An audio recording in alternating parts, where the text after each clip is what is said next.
नमस्कार दर्शकों, divine speech में आपका स्वागत है। इस वीडियो में मैं आपको काल सर्प के बारे में बताऊंगी। काल सर्प योग हमारी कुंडली में क्यों आता है? काल सर्प योग का मतलब क्या है?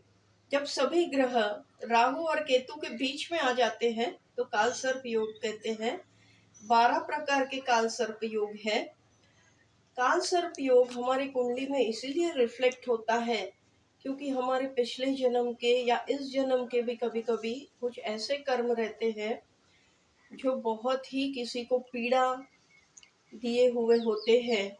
मर्डर या किसी भी जीव को बंदी बना के रखना, मारना, पीटना, किसी को बहुत ज़्यादा पीड़ा देना, ऐसे कोई कर्म जो हमारे होते हैं, उस वजह से हमारी कुंडली में काल सर्प योग दिखाई देता है। काल सर्प योग हमारी कुंडली में होने से हर एक काम में बाधा आती है। सभी काम रुक रुक कर होते हैं।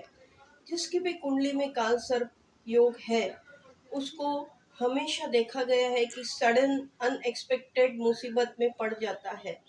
जो गुनाह या कुछ भी ऐसा काम जो उसने नहीं किया है उसका इल्जाम भी उस पर आ जाता है। रिश्तेदारों, दोस्तों, सभी जगह पर, फैमिली में, हर एक जगह पर रिलेशन मेंटेन करने में बहुत ही ज़्यादा परेशानी उसे महसूस होती है। अगर बिजनेस में है यह जातक तो बिजनेस में बार बार नुकसान होता है और बिजनेस कभी कभी बंद भी करना पड़ता है। जॉब में है तो जॉब में भी अचानक नौकरी खोने का उसे सामना करना पड़ता है या फिर नौकरी में उसे किसी षड्यंत्र या कॉन्स्पिरेसी का सामना भी करना पड़ सकता है।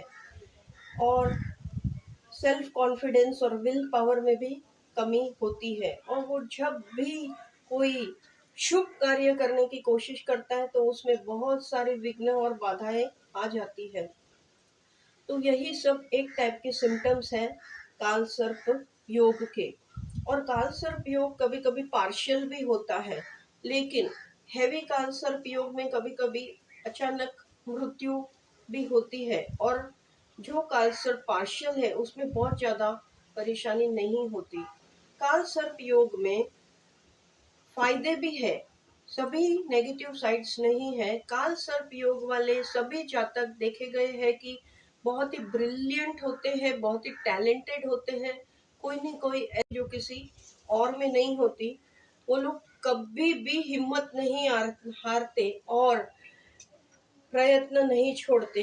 कोई भी काम सिद्ध करके ही रहते हैं। बड़े बड़े सेलिब्रिटीज की कुंडली में भी काल सर्प योग देखा गया है। काल सर्प योग के लिए बहुत सारे रेमेडीज भी है, उसकी पूजा होती है और चैंटिंग करने से भी काल सर्प योग दूर होता है कुंडली से। विष्णु सहस्त्र नाम chanting permanent everyday life time काल सर्प योग वाले जातक करते हैं तो काल सर्प योग काफी कंट्रोल में रहता है। विष्णु से राहु और केतु काफी कंट्रोल में रहते हैं क्योंकि अमृत मंथन के समय राहु और केतु को विष्णु ने ही मोहिनी स्वरूप धारण करके कंट्रोल किया था। इसलिए अगर कोई जातक पूजा नहीं कर सकता, नहीं करवा सकता या नहीं करना चाहता तो भी विष्णु सहस्त्र नाम का चैंटिंग करके उसका काल सर्प वह काफी हद तक कंट्रोल कर सकता है। तो दर्शकों, उम्मीद करती हूँ यह वीडियो आपको ज़रूर पसंद आया होगा। तो लाइक, शेयर, सब्सक्राइब और कमेंट कर दीजिए। फिर मिलेंगे। धन्यवाद।